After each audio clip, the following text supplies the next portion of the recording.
Oremos. Padre, gracias por tu presencia en medio nuestro. Gracias, Padre Santo, porque tú eres fuego que consume todo aquello que no te agrada. Tú eres el Padre que enseña, que instruye, que disciplina y perdona y levanta al caído. Todo lo haces porque nos amas.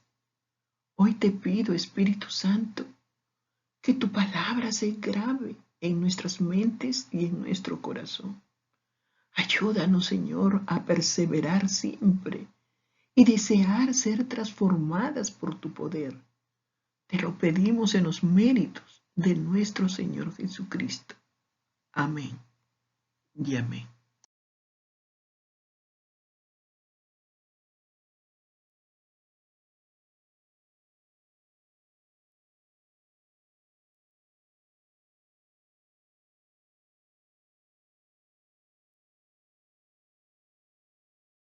Proseguimos con la lección número 2.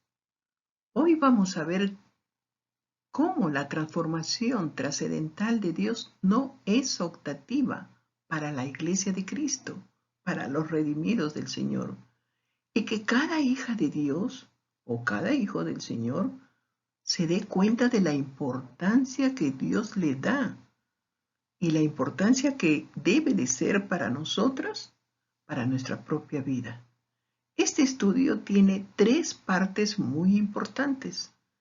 Los vamos a desglosar y veamos el bosquejo para ello. Veamos el bosquejo. Está dividido en 3 partes. La primera, conociendo el antes para poder entender la transformación de Dios. En segundo punto, ¿cuál es nuestra meta en la transformación de Dios?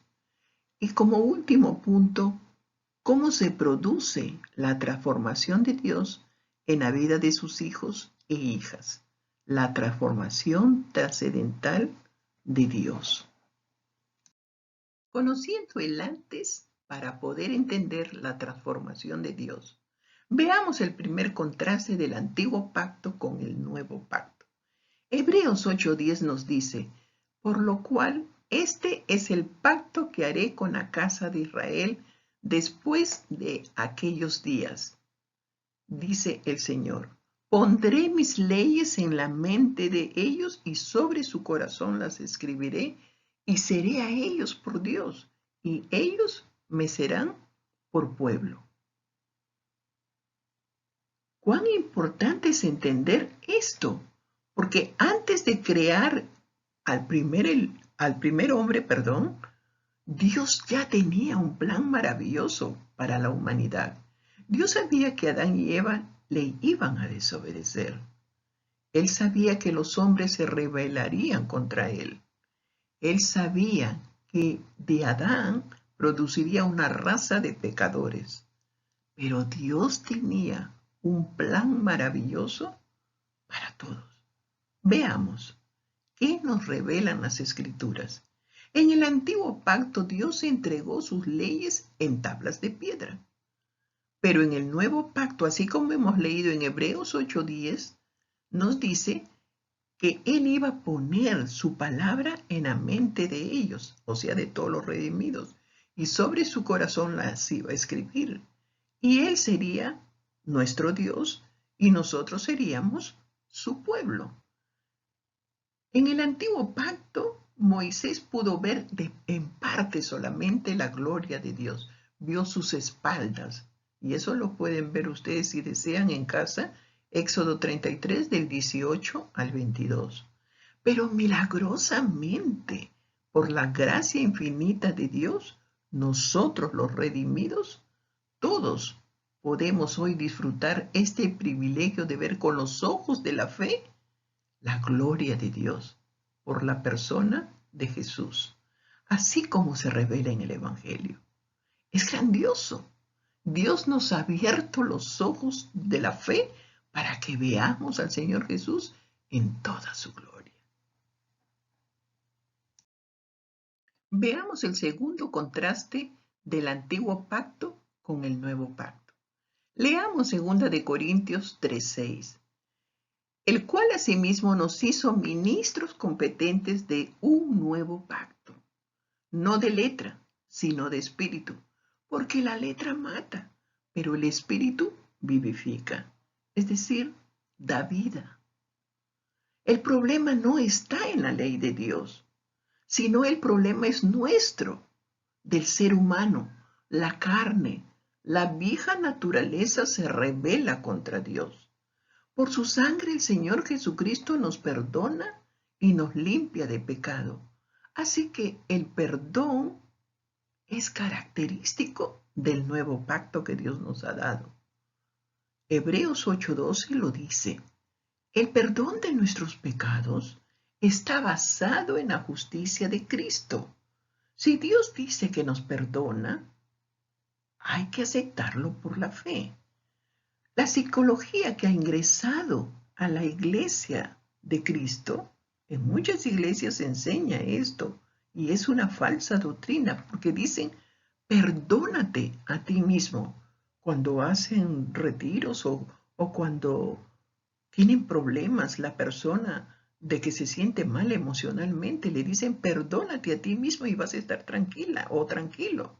Pero eso es contra la palabra de Dios, es contra Dios mismo porque no es una sana doctrina, es una falsa doctrina. Porque el único que puede perdonar es Jesucristo. El ser humano no puede perdonar ni perdonarse a sí mismo porque es pecador. Esto es inadmisible, pues solo el Señor Jesús, por su justicia y por su sangre derramada en la cruz del Calvario, es que puede perdonar los pecados de los pecadores.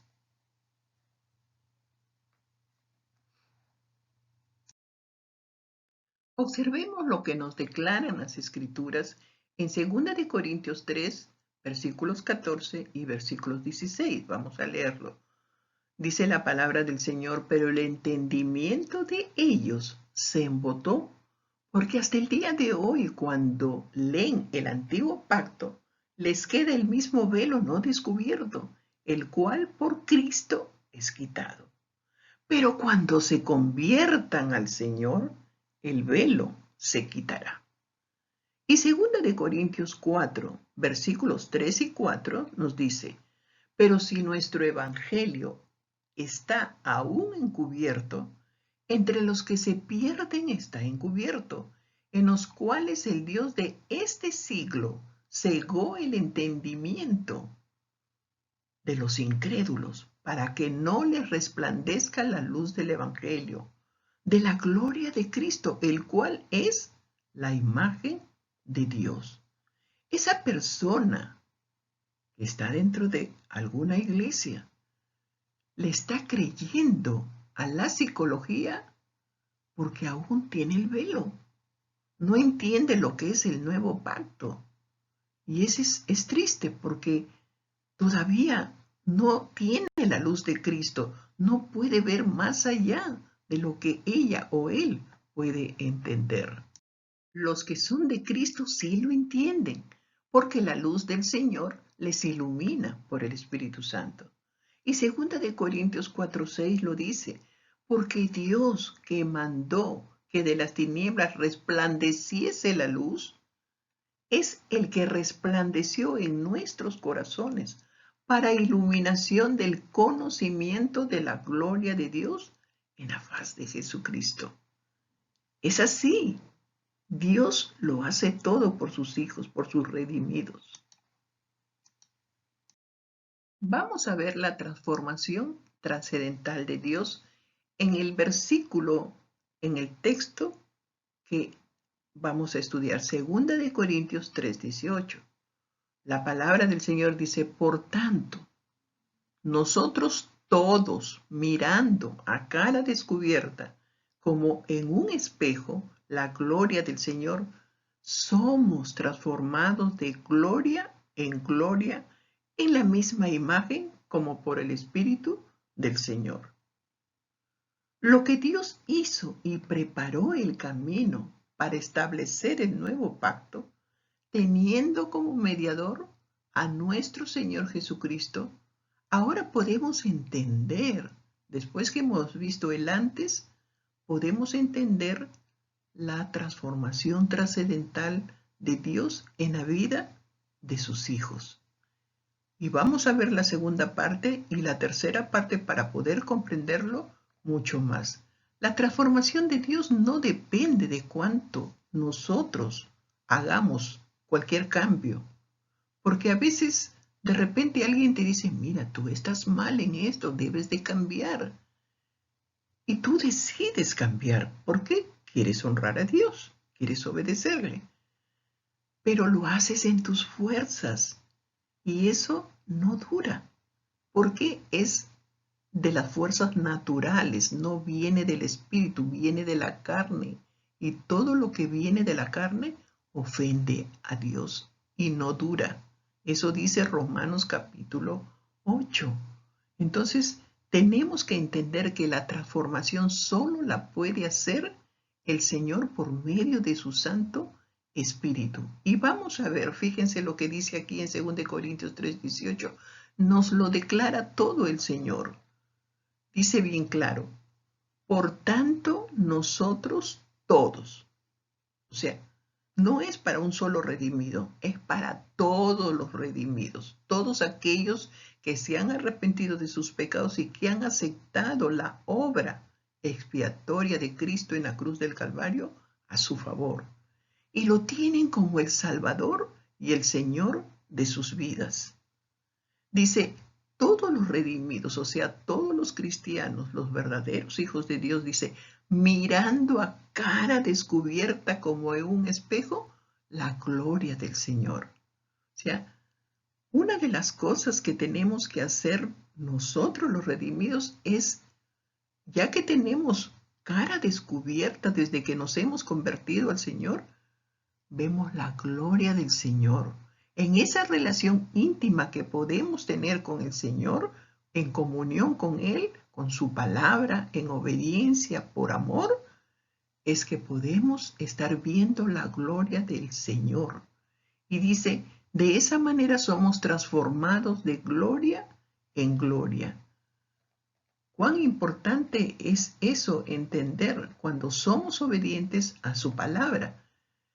Si ustedes recuerdan en Santiago, en el capítulo 1, 22 y 23 dice, sed hacedores de la palabra y no tan solamente oidores. Porque si no nos engañamos a nosotras mismas. Es como que nos viéramos en un espejo y nos vamos y nos olvidamos. Dios quiere que seamos hacedores de su palabra. Significa ser obedientes. ¿Cuál es la meta de los redimidos en la transformación de Dios? Dios tiene un propósito específico en nuestra transformación. Jamás Dios hace algo sin propósito, sin un porqué. La vida, por ejemplo, la vida de una mariposa es fascinante. Comienza como una oruga y en el proceso se convierte en una mariposa hermosa, en una mariposa adulta, con diferentes colores que atrae a las personas. Para esto debe de llevarse a cabo un proceso de transformación orgánico, interno, dentro de la crisálida, donde cada tejido, miembro y órgano es cambiado fantásticamente en una nueva coloración, en una nueva expectativa impresionante y hermosa. Este es un proceso orgánico de adentro en toda mariposa. Veamos ahora qué hace Dios con sus hijos y con sus hijas. Romanos 8, 28 al 30 nos dice, y sabemos que los que aman a Dios, todas las cosas les ayudan a bien. Esto es, a los que conforme a su propósito son llamados. Porque a los que antes conoció, también los predestinó para que fuesen hechos conforme a la imagen de su Hijo, para que Él sea el primogénito entre muchos hermanos. Y a los que predestinó, a estos también llamó. Y a los que llamó, a estos también justificó. Y a los que justificó, a estos también glorificó. El Dios eterno, el que siempre nos ha amado, planeó enviar a su Hijo al mundo para morir por nuestros pecados y resucitar como nuestro Salvador. Dios planeó salvar a las personas de la familia pecaminosa de Adán y unirlas en un solo cuerpo espiritual llamado la Iglesia, en la cual estamos todos los redimidos. Porque nos predestinó, nos llamó, nos justificó y glorificó para que fuésemos hechos conforme a la imagen de su Hijo, nuestro Señor Jesucristo. Esa es la meta final del cristiano. Este es nuestro destino, la obra del Espíritu Santo en tu vida y en mi vida, en todos los redimidos por el Señor. Esto es lo que cada hijo de Dios y cada hija de Dios debe de anhelar, debe de orar y clamar a Dios que se plasme la transformación de Dios en su vida.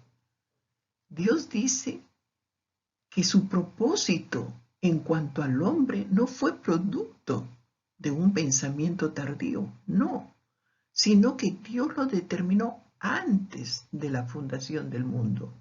Dios nos creó para glorificarlo a Él.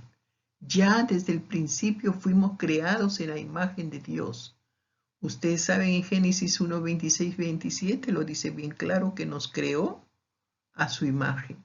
Pero esa imagen fue distorsionada por la caída, por el pecado. Pero Dios restaura su imagen en Jesucristo cuando nosotros venimos y nos arrepentimos y lo aceptamos al Señor como nuestro Salvador y el Señor de nuestra vida. Ahí empieza milagrosamente para que lleguemos a ser hechos conforme a la imagen de Cristo. Este es el plan maravilloso, ese plan que Dios ha dado a su iglesia, a su pueblo, a sus redimidos. Y nosotras como hijas de Dios debemos anhelar eso, ser como Dios quiere que seamos, creados a su imagen. En Hebreos 1:3 dice, el Hijo es imagen del Padre y nosotros somos los llamados, los predestinados, los escogidos, los justificados en Cristo, somos hechos conforme a la imagen del Hijo. Eso nos ha explicado en Romanos 8:29. ¿No es inigualable nuestro presente y nuestro futuro en el plan de Dios? ¿No te da alegría y ganas de decirle gracias, Señor? Si tú aceptaste a Cristo, regocíjate, porque Dios siempre te ha conocido. Su amor es eterno, su sabiduría y su poder son supremos. Él te guiará y te protegerá hasta el día en que llegues a su presencia. Esta es la seguridad de los redimidos. Nosotras como mujeres, la verdadera hija de Dios está segura con su Señor y su Dios. El cristianismo es vida, es transformación por el poder del Espíritu Santo. No es un cambio que el hombre lo puede hacer, es la transformación interna para verse externamente y de esa manera glorificar a Dios. La vida que Dios nos da en abundancia es para vivir en la fe, es decir, obedeciendo su palabra por amor a Él. Pero para ser transformados a la imagen de Jesucristo, tenemos que mirar su gloria, mirarlo a Él. ¿Quién es Él en todo su esplendor?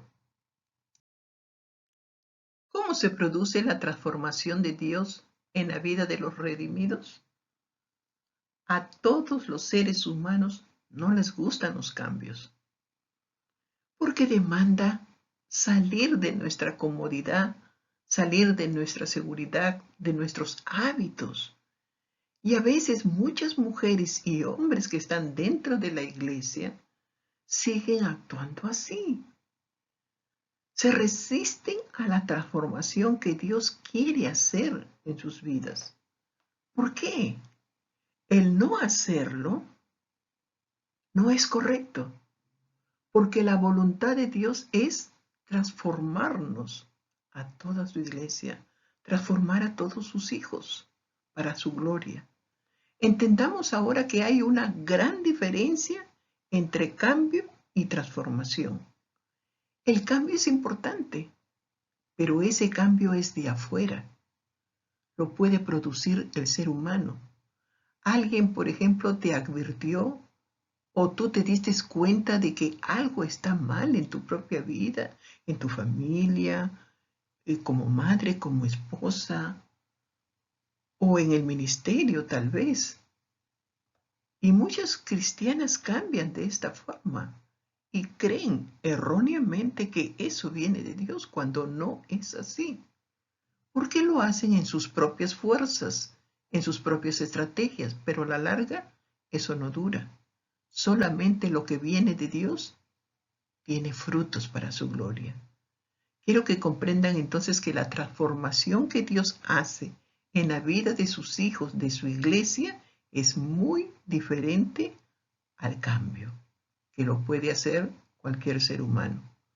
Porque aunque los demás te hagan ver de que tu vida no es la de una verdadera hija de Dios, que algo están dando mal, tú te das cuenta y deseas cambiar, pero le entregas eso al Señor. Y entonces Dios empieza a obrar en tu vida a través del Espíritu Santo y te transforma. Si sigues sus pautas, su consejo, su sabiduría y eres obediente, su transformación es interna, de adentro hacia afuera. Y aunque es un proceso muchas veces doloroso, ¿por qué? Porque toca todas las fibras de nuestro ser. Es milagroso. Su transformación es única. Proceso de transformación. Vamos a ver la imagen. Primero, para poder entrar a ese proceso que Dios quiere hacer en nuestras vidas, primero tenemos que querer ser transformada por Dios. En segundo lugar, tenemos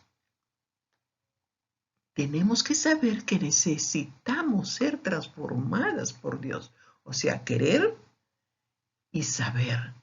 Pero en tercer lugar, debo de sujetarme a Cristo. Y cuatro, ¿para qué soy transformada conforme a la imagen de Dios o a la imagen de Cristo? Perdón. Porque Dios es un Dios de propósito, recuerden eso. Entonces el proceso de Dios es en 4 pasos que normalmente la Biblia nos enseña. En Romanos 12:2 nos dice, no os conforméis a este siglo. No os conforméis a este siglo, sino transformaos por medio de la renovación de vuestro entendimiento para que comprobéis cuál sea la buena voluntad de Dios, agradable y perfecta. Entonces, el primer punto, querer ser transformada por Dios. Tenemos que tener esa actitud de desear ser transformadas por Dios. Es ser sabio, sabia, porque hemos elegido no lo bueno, sino lo mejor que Dios nos da en Cristo según el pacto nuevo. En Hebreos 8:6 dice su palabra que ahora tanto mejor ministerio es el suyo cuanto es mediador de un mejor pacto establecido sobre mejores promesas. Si la creyente no tiene actitud, no tiene esa actitud, entonces no va a pasar nada en su vida. En segundo punto, saber que necesito ser transformada por Dios. Como ya deseas ser transformada por el Señor, ahora tú debes estar preparada para aceptar el escudriño de Dios. Por lo tanto, cuando Dios te declara lo que necesita ser transformado en tu vida, Fíjate lo que dice Proverbios 3 y versículos 5 y 6 que debemos tomar muy en cuenta. Debemos de fiarnos ¿de quién? De Jehová, de todo nuestro corazón, y no apoyarnos en nuestra propia prudencia. Reconócelo en todos tus caminos y entonces Él enderezará tus veredas, dice la palabra del Señor. Tú necesitas estar atenta al actuar del Espíritu Santo en tu vida. El Señor dice que tiene que sacar todo aquello que no es de Él, lo tiene que sacar. Porque ¿cómo podemos glorificar a Dios si hay pecado en nuestra vida? Eso es imposible. El Señor tiene que actuar. Cuando Dios empieza a trabajar en sus hijas e hijos, Dios va a comenzar la obra a través de su Espíritu Santo. Él sabrá cómo hacer a través de las pruebas, a través de, no sé, de tantas cosas que el Señor puede hacer. El alfarero Dios sabe lo que hace, sabe lo que tú necesitas, sabe hasta dónde tú puedes resistir la prueba. Él lo sabe. Él sabe cómo llegar a tu corazón para que tú le entiendas. Él lo sabe. Entonces hay que seguir escuchando lo que el alfarero dice y ponernos en sus manos. El tercer punto es sujetarse a Cristo.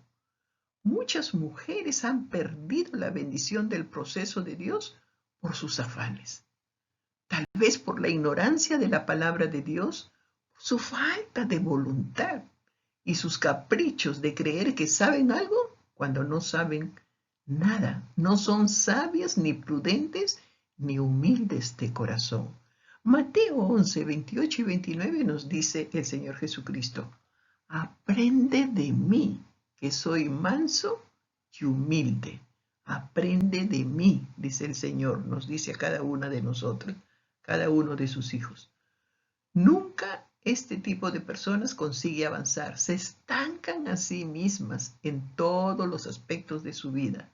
Y después se pregunta, ¿por qué? ¿Por qué mi matrimonio está así? ¿Por qué no tengo victoria como esposa o como madre? O como hija o como hermana, o tal vez en mi trabajo y aún en la iglesia. ¿Por qué? Deberíamos de revisar nuestra vida, cómo estamos en relación con Dios. Ahora, ¿cómo podemos aprender del Señor Jesús a estar sujetas a Él? Dice bien claro, aprende de mí. ¿Qué tenemos que aprender? Su yugo, a llevar el yugo de entregar la voluntad. ¿Cuán importante es eso? Jesús invita a tomar su yugo sobre nuestros hombros. Ahí está el yugo. La imagen es un ejemplo que se usa en agricultura. Los yugos de bueyes eran de madera. El buey viejo enseñaba al buey joven y este último es llevado a las medidas de su cuello son tomadas. El yugo era cuidadosamente ajustado para que encajara bien en el cuello de cada uno de los bueyes. El yugo era entonces terminado y el buey joven es traído de vuelta para ser probado en su sujeción, a ver si era sumiso, si era humilde, si era obediente. Así, de esa manera, es como un ejemplo nuestras propias vidas en relación con la sujeción a nuestro Señor Jesucristo. ¿Somos obedientes? ¿Necesitamos que nos dé para poder obedecer su palabra? ¿Somos humildes de corazón? ¿O estamos renegando cuando viene la prueba, cuando viene cualquier cosa? Querida hermana, ¿aceptas el yugo de la obediencia de ser sumisa y humilde de corazón y dejar que Él te transforme? A medida que aprendemos del Señor Jesús, vamos aprendiendo a permanecer en Jesucristo.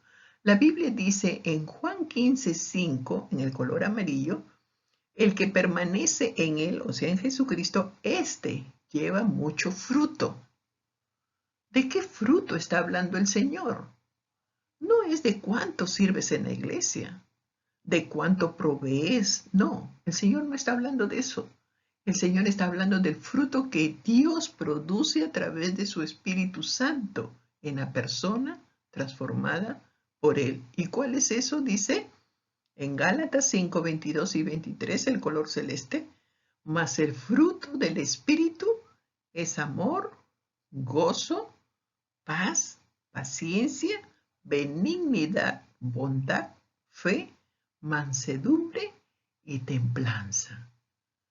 Ejemplo, cuando el Espíritu Santo redarguye tu corazón y te hace ver ante su presencia santa que tú no estás viviendo como una verdadera hija de Dios, ¿qué sucede? Eso hará que tu corazón tengas una crisis interna, porque el Espíritu Santo va a tocar todo tu ser cuando Él nos redarguye. Es así. Va a dar luz a tu mente, a tus emociones y a tu voluntad para que tú te des cuenta de tu condición hacia Él y tú decidas poder obedecer por amor al Señor. Y cuando tú lo haces, cuando tú eres obediente, entonces se produce el proceso transformador de Dios en tu vida. Es el proceso de santificación paso a paso hasta el final de nuestros días. Entonces, es muy importante entender esto. Y número 4, ¿para qué soy? Debo de saber. ¿Para qué soy transformada conforme a la imagen del Hijo de Dios?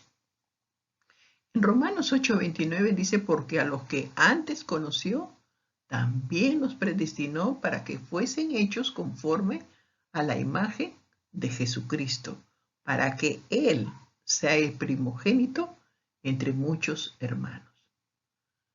¿Para qué Dios nos transforma?